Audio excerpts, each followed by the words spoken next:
Sœurs, frères, chers auditeurs, bienvenue dans ce nouvel épisode des Logions du Bon Larron, où nous cherchons la lumière, ensemble, jusqu'à la croix.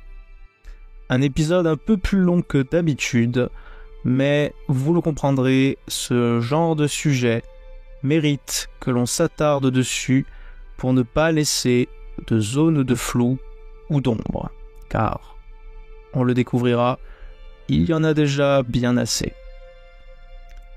Aujourd'hui, je vous invite à regarder le ciel, non pas pour y lire votre destinée, mais pour contempler ce qui ne s'y trouve pas. Votre nom, votre liberté, votre appel. Car une vieille croyance revient sous des habits neufs. Elle s'appelle astrologie. Elle se dit symbolique, psychologique, parfois même scientifique. Elle prétend aider à mieux se connaître, à comprendre ses blessures, à anticiper ses choix. Et parfois, elle semble dire vrai.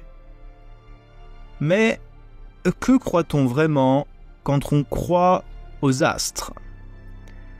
Et surtout, que perd-on en croyant qu'ils disent la vérité?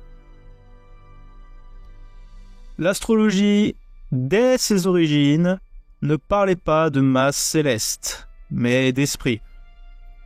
Les anciens n'invoquaient pas les planètes, ils s'adressaient à des puissances, des génies, des intelligences invisibles censées gouverner les destinées.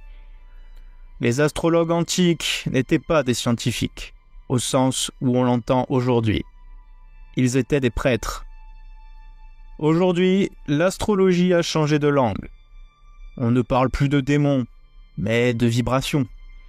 On ne dit plus « Mars commande la colère ». On dit « Votre Mars natal active votre énergie combative ». On évoque l'âme, le mois solaire, les maisons, les aspects. Mais c'est toujours la même chose. Une carte, un système, une promesse. Et une promesse dangereuse. Celle de se connaître sans conversion, de se comprendre sans la croix. L'astrologie rassure, car elle encadre. Dans une époque où il n'y a plus vraiment de cadre, à force de tout déconstruire.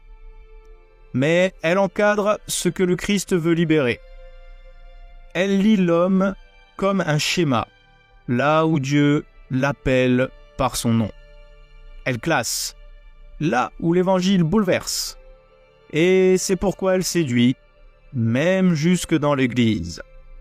Parce que nous avons peur de ne pas nous comprendre, parce que nous voulons des réponses, parce que nous croyons, parfois, que les signes suffisent. Mais, frères et sœurs, les signes ne sauvent pas. Seul le Christ sauve.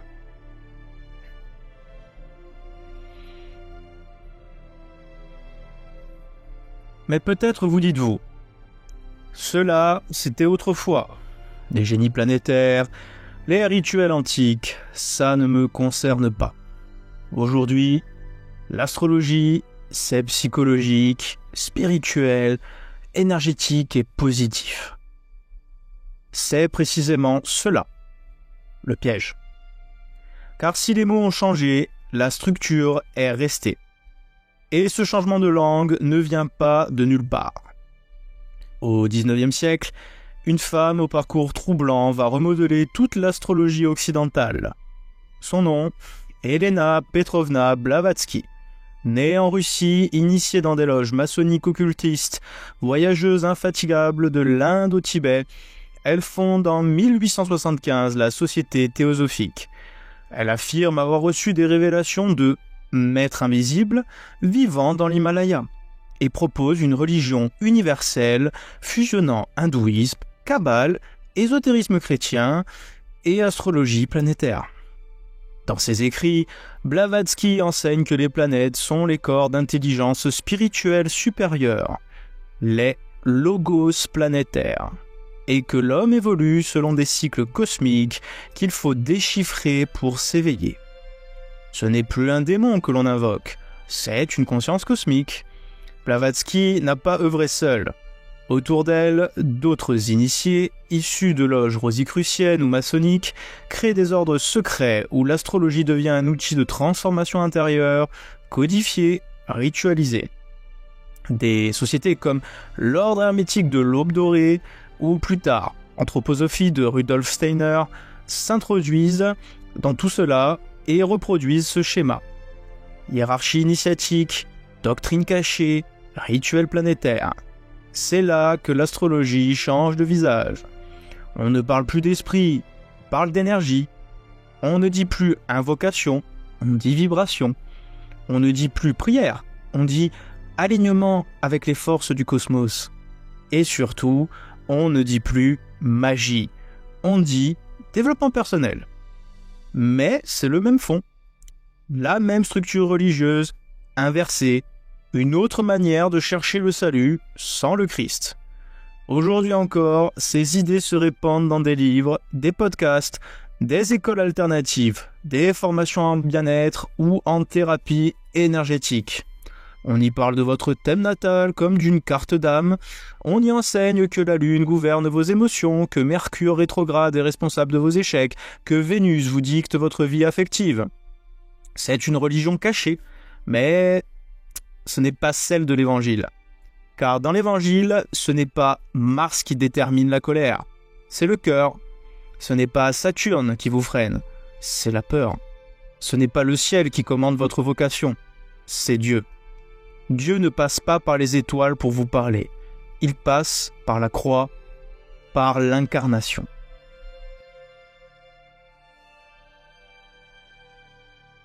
Mais alors, si ce n'est plus une invocation consciente, si ce n'est plus un culte avec autel et encens, pourquoi parler de danger ? Pourquoi l'Église met-elle encore en garde contre ces pratiques ? Pourquoi le catéchisme rejette-t-il l'astrologie, même douce, même symbolique ? Parce que ce n'est pas seulement une erreur intellectuelle, c'est une disposition intérieure, ce que l'Écriture appelle un cœur partagé, et ce que la tradition spirituelle désigne parfois comme un pacte implicite. Il ne s'agit pas ici de signer un contrat avec le diable, il suffit d'ouvrir une porte, lire son thème astral avec sérieux, consulter régulièrement les horoscopes, caler ses choix de vie sur des phases de la Lune ou les transits de Pluton, accorder sa confiance à une carte du ciel plutôt qu'à la providence divine. Cela suffit à déplacer le centre de gravité de la foi. Car la foi ne consiste pas seulement à croire que Dieu existe, elle consiste à s'abandonner à lui, à remettre sa vie entre ses mains. Il est vrai que les psaumes chantent, les cieux proclament la gloire de Dieu, dans le psaume 19.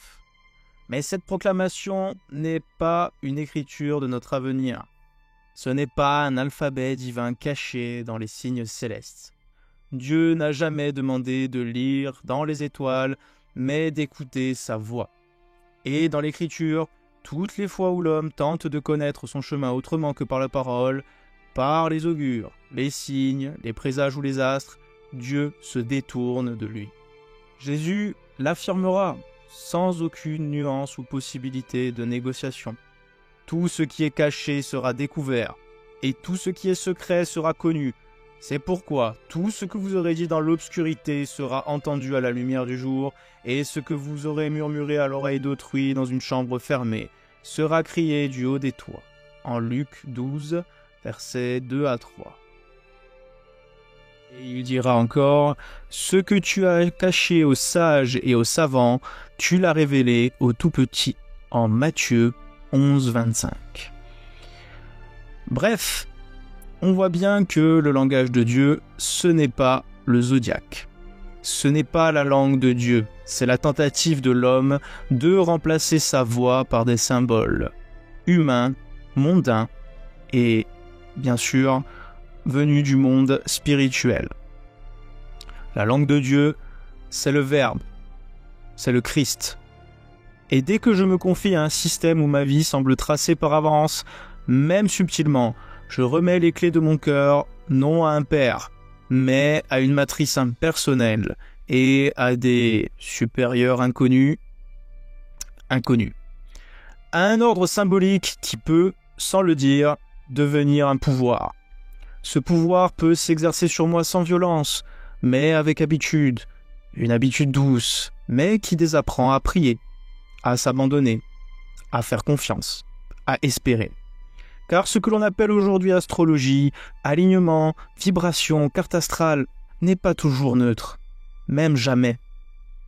C'est parfois une offrande, une alliance non dite, un climat spirituel qui imprègne les choix familiaux, affectifs, professionnels et même parfois religieux. Et comme toute alliance, même non formulée, elle a un prix. Elle endort la vigilance, elle affaiblit l'élan vers le Père, elle empêche d'entrer pleinement dans la liberté d'être un enfant de Dieu. Voilà pourquoi l'Église ne parle pas seulement d'erreur, mais de compromission intérieure. Car on ne peut pas servir de maître, et les astres, même silencieux, peuvent finir par régner là où seul le Christ doit être Seigneur. Mais alors, pourquoi ça fonctionne? Parfois en tout cas. Pourquoi certains ressentent un choc en découvrant leur thème astral? Pourquoi des personnes de bonne foi, parfois même des croyants, affirment avoir trouvé dans leur carte du ciel une clé de lecture profonde de leur vie intérieure? Il faut répondre ici avec humilité et rigueur. D'abord, il est vrai que certains schémas astrologiques peuvent produire un effet miroir. La psychologie moderne a bien documenté ce phénomène. En 1949, le professeur Bertrand Forer fit lire à ses étudiants des descriptions de personnalités prétendument personnalisées, mais qui étaient en réalité toutes identiques. Chaque étudiant crut lire un portrait unique et tous évaluèrent sa justesse à plus de 85%. C'est ce qu'on appelle aujourd'hui l'effet Forer ou effet Barnum. La tendance humaine à se reconnaître dans des descriptions générales, surtout si elles sont flatteuses, ambivalentes ou chargées de tensions affectives. C'est ce que font les horoscopes.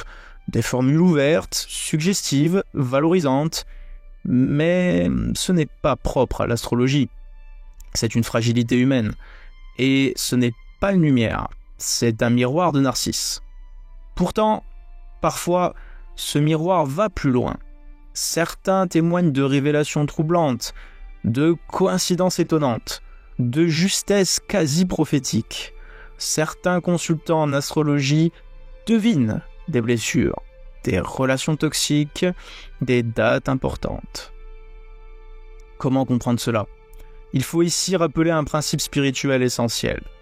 L'homme n'est pas seul. Et tout acte de confiance, même implicite, oriente l'âme.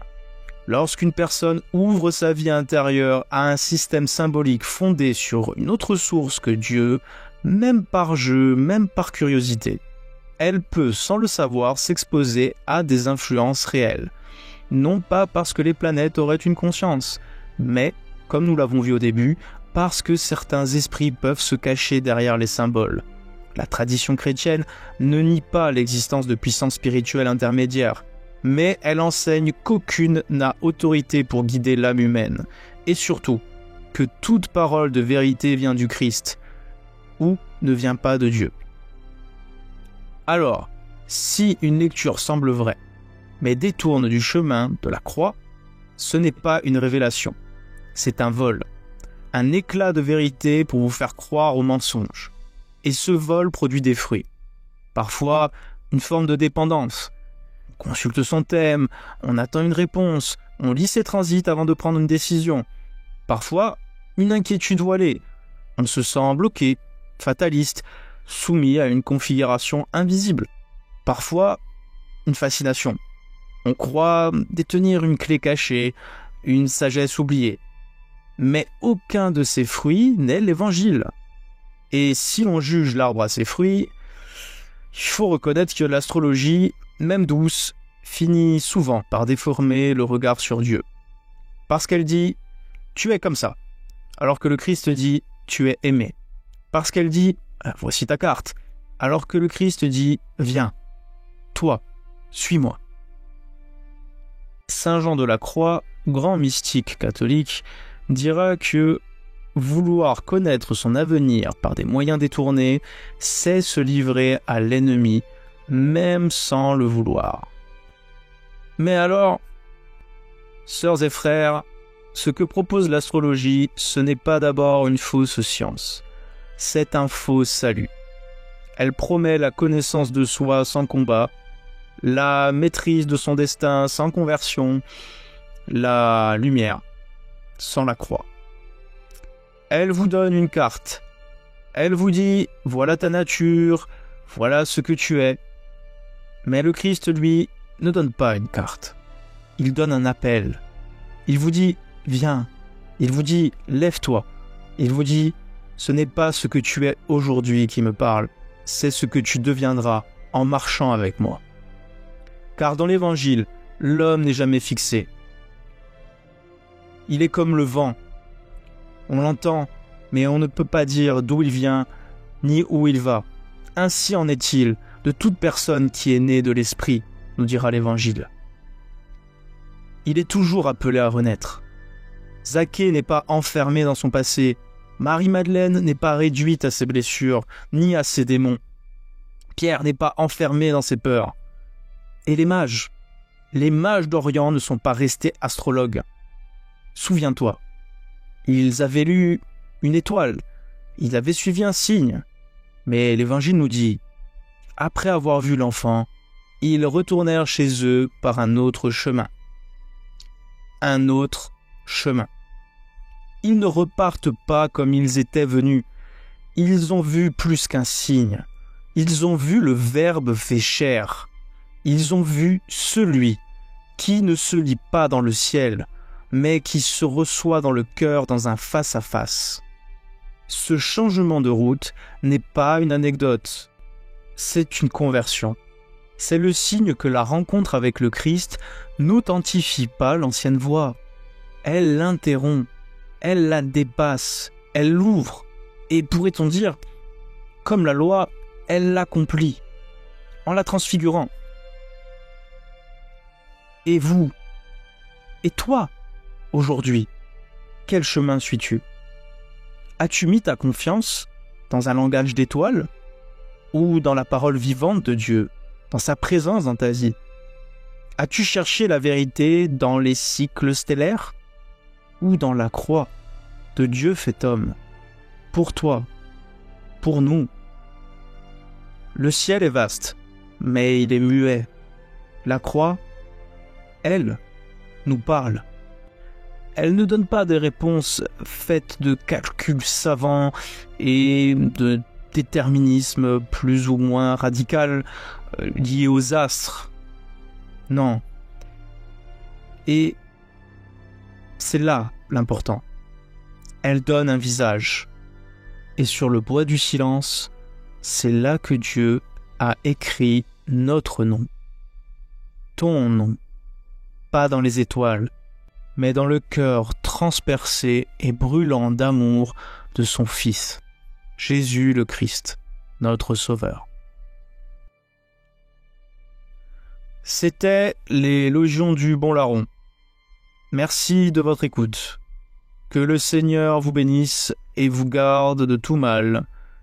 Et souvenez-vous, nous cherchons la lumière, pas dans les astres, mais avec le Christ, jusque sur la croix, ensemble.